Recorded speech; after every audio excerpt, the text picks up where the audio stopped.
आप लोग इसे क्यों नहीं सोचते? आप अपने बच्चों को वो ममता वाला प्रेम क्यों नहीं दे पा रहे?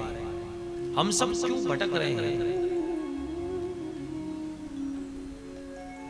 3 साल के बच्चे के ऊपर 30 साल के व्यक्ति का प्रेशर, 30 साल के व्यक्ति का लोड उसके माथे पर डाल रखा है।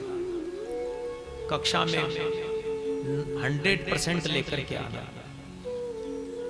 बेचारा 3 साल की उम्र में जहां चलना भी पूरा नहीं सीख पाया, जीवन अभी बाल्यकाल शुरू हुआ है उसका, पीठ पर किताबों का बोझ ला दे, अंग्रेजी स्कूलों में पढ़ाने की तैयारी करे, अपने बच्चों को अंग्रेज बनाने की तैयारी करे। अंग्रेज नहीं, उन्हें वजन उठाने वाले बना रहे हैं, बोझा ढोने वाले, किताबों का बोझ। पहली कक्षा प्रवेशिका जिसमें बच्चा खाली उठना बैठना सीखता है, उसमें भी 5000 की किताबें। पर हम सोसाइटी में अपना स्टैंडर्ड मेंटेन करने के लिए ये सब चीजें कर रहे हैं।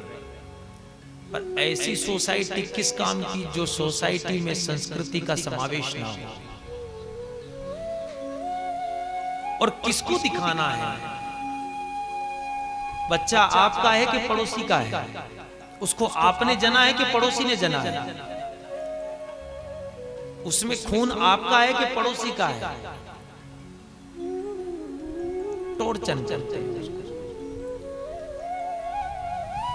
98 कैसे आ गए, 97 कैसे आए, 92 कैसे आए, 85 कैसे आए, 65 कैसे आए? देख गुप्ता जी के बच्चे को तो 99.99 बने। हर व्यक्ति में अपनी क्वालिटी है, अपने गुण हैं, और भगवान ने हर व्यक्ति को एक अलग गुण देकर के निर्धारित करके नवाजा है उसे। और जो गुण आपके पास है वो गुण धरती में किसी के पास नहीं है। जो गुण मेरे पास है, मैं ऐसा मानता हूं कि मेरे सिवा वो गुण भगवान ने किसी को नहीं दिया, और जो गुण आपके पास है भगवान ने वो गुण मुझे नहीं दिया। हम सबके पास एक क्वालिटी है, और उस क्वालिटी को, उस गुण को हमें निखारना है।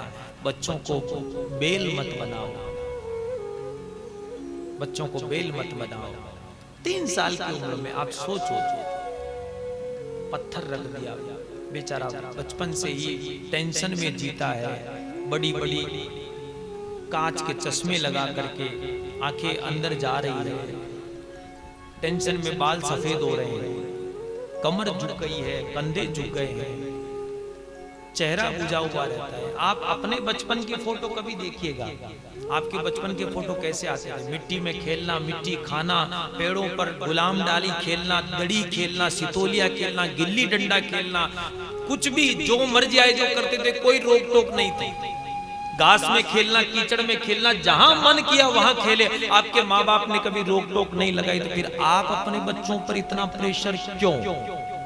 किस लिए, किस कारण से? उन्होंने क्या गलती कर दी आपके घर में जन्म लेकर के? और यकीन मानिएगा, ये टॉर्चन ही आपका श्राप है, जो बच्चे बड़े होकर के आपसे दूर हो रहे हैं। बच्चों का दोष नहीं है, माँ बाप का दोष है कि माँ बाप ने बच्चों को अपने से दूर कर दिया, टारगेट दे दिया। उसे अगर टारगेट देना है तो 99-98 से बाहर निकालो, उसे टारगेट दो अध्यात्म की शक्ति का, तो वह शक्ति के संस्कार में निहित होकर के अपने आप को एक पुष्टि के रूप में वो स्थापित करेगा। ये संस्कार बच्चों को। 99-98 वाले भी कुछ नहीं कर पा रहे, अंत में उनको भी 5000, 10,000, 20,000, 25,000 की नौकरी करेंगे। पैकेज के चक्कर में मत जाओ,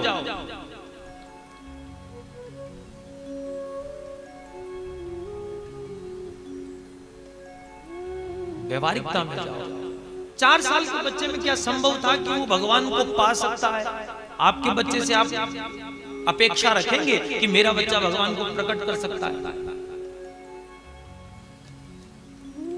आप इसलिए नहीं रखेंगे कि आपको खुद पर ही भरोसा नहीं है। पहली बात तो ये, आप में अगर संस्कार होते तो आप अपने बच्चों को भक्त बना देते। आपके पास संस्कारों की कमी थी, इसलिए आपने अपने बच्चों को बेल बना दिया, बेल बना दिया। लेकिन 4.5 साल के बालक को मैया कह रही कि हाँ मैं अभागिन हूं, तू जा, तेरा परमात्मा तेरा इंतजार कर रहा है। ये है त्याग। जबकि बच्चों में आप आत्मविश्वास जागृत करें कि बेटा सिर्फ तुझे पढ़ना है, और पढ़ना किस लिए है? पढ़ना इसलिए कि शिक्षा जीवन का महत्वपूर्ण अंग है, लेकिन इतना भी महत्वपूर्ण नहीं है कि सब कुछ जीवन को छोड़ करके सिर्फ शिक्षा के पीछे पड़ जाए। शिक्षा माने जिसकी सीख के आधार पर जीवन की यात्रा को किया जाए, जीवन की यात्रा को किया जाए।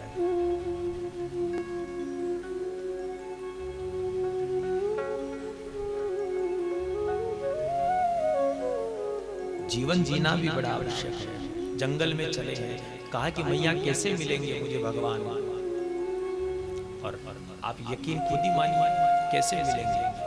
अब हम इस उम्र में अगर बचपन में हमको भगवान नहीं मिले, बचपन में अगर हमको भगवान नहीं मिले, तो आप विश्वास के साथ कैसे कह सकते हैं कि हमको अब मिलेंगे?